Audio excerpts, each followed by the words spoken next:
Hey MudTube fam, let's dive into a hot topic that's always sparking debate in the dog training world. Should we use aversive methods when training our furry friends? Not too long ago, the idea of needing a firm hand and a dominant attitude was the norm when it came to getting dogs to behave. But today, we've got two big champs in the dog training world. Team Positive Reinforcement, all about rewarding good behavior. Team Aversive Techniques, believing in the need for stronger methods, especially with stubborn or aggressive pups. So, what do you think? Is there a best way to train a dog, and should certain methods be off limits? Whether you're a seasoned pro, a new dog parent, or just curious, understanding these methods can help you make the best choices for your pup.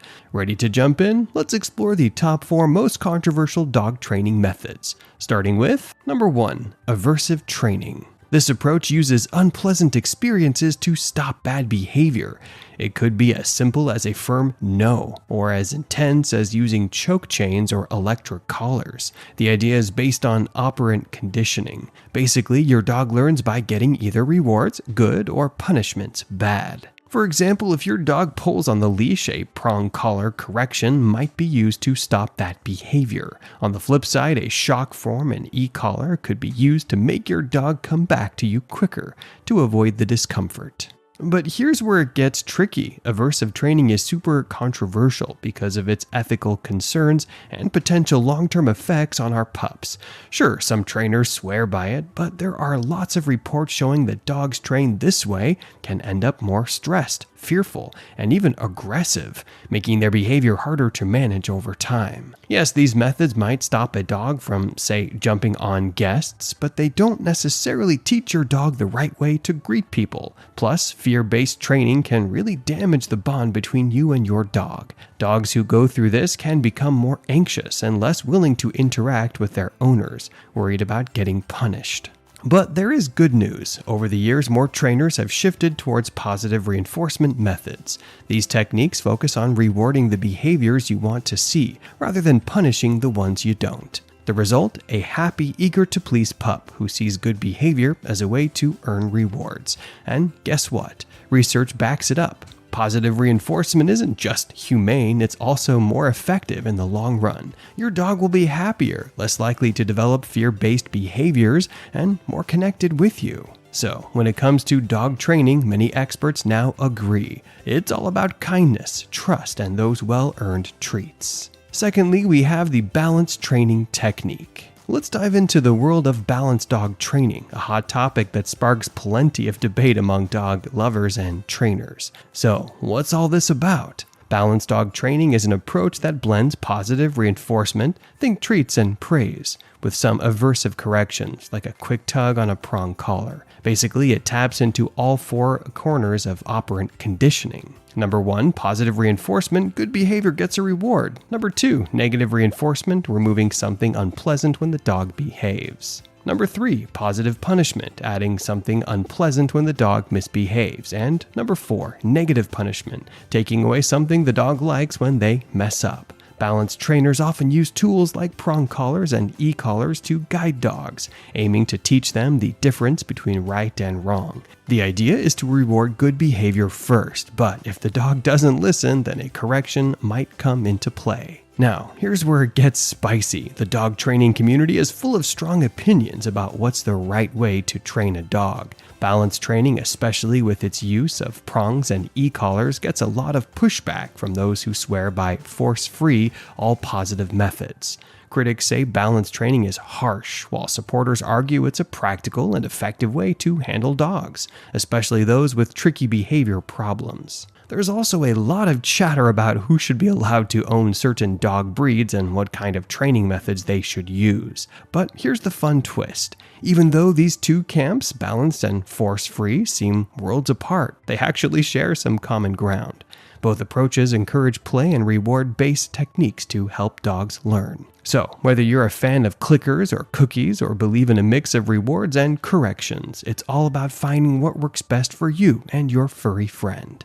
Coming up at number 3, we have the Alpha Rollover Technique. Let's talk about the Alpha Rollover Technique, a method some people swear by to establish dominance over their dogs. The idea is simple. You physically flip your dog onto its back. believing this mimics what wild wolves do when one needs to show who's boss. The theory is that by doing this, you'll show your dog who's in charge, leading to better obedience. Sounds straightforward, right? Well, not so fast. Here's where things get interesting and a little complicated. It turns out the whole wolf dominance idea was based on a big misunderstanding. In reality, wolves don't go around flipping each other over to prove dominance.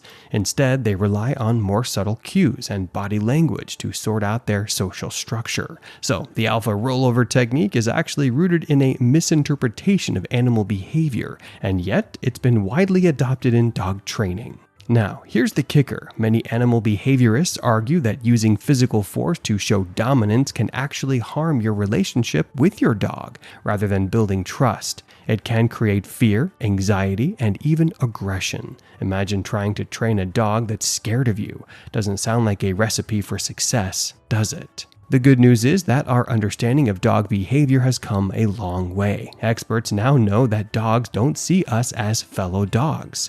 So trying to dominate them like one is not only ineffective, it can be harmful. One expert even put it this way: a dominant animal doesn't force submission, they earn it through trust and respect. Makes you think, right? What's even more concerning is that forcing a dog into a submissive position can backfire in a big way. Some dogs might react defensively, even going as far as to bite or snap, which can lead to dangerous situations for both the dog and the owner. So, what's the alternative? Many trainers today are all about positive reinforcement. Instead of punishing bad behavior, you reward the good stuff. It's a kinder, more effective way to train your dog and build a strong bond based on trust and mutual respect. In short, while the alpha rollover technique might have had its moment in the spotlight, it's increasingly seen as outdated and potentially harmful. The modern approach to dog training focuses on positive reinforcement and building a relationship that's based on communication and trust. And honestly, isn't that what we all want with our furry friends? At 4, we have Leash Corrections. Leash corrections, also known as leash pops or jerks, are one of those hot-button topics in the dog training world. This technique involves giving your pup a quick tug on the leash to interrupt behavior you're not thrilled with. Some trainers swear by it, while others are totally against it. So let's dive into that debate. Fans of leash corrections say it's a must-have tool for getting your dog's attention fast and stopping things like leash pulling or jumping on strangers. They argue that, when done right, these corrections are just a little, hey, pay attention, and not meant to hurt your dog. They believe it's a solid way to teach good leash manners and other obedience tricks. But here's the flip side. Critics argue that leash corrections can be scary for dogs and might harm the bond between you and your furry friend. They say that using this technique might make your dog more fearful, and some trainers feel it's downright inhumane. Instead, they champion positive reinforcement training, which they believe leads to happier, more confident dogs. If you're thinking about trying leash corrections, remember that technique is key. The correction should be a quick upward tug, not a hard yank to the side, and should happen right when your dog misbehaves. And don't forget, praise and rewards are essential when your pup gets it right. Overdoing it or mistiming your corrections can backfire, making your dog anxious and possibly worsening their behavior. So, where do we land? Well, the debate rages on in the dog training community. While some trainers still use leash corrections, more are leaning towards positive, force-free methods. In the end, the choice is yours. What matters most is being consistent, using proper technique if you choose corrections, and above all, building a positive, loving relationship with your dog. Dog training is a journey, and there's no one-size-fits-all solution. Understanding different methods can help you choose what's best for you and your pup. The goal? To create a happy, trusting bond with your four-legged friend. We'd love to hear your thoughts. Have you tried any controversial training techniques? What's your take on positive reinforcement? Let's keep the conversation friendly and informative. After all, our main mission is the well-being of our dogs and making our lives together as joyful as possible. Don't forget to like, subscribe, and hit the notification bell for more dog-loving content. Always remember, wag more, worry less. Until next time.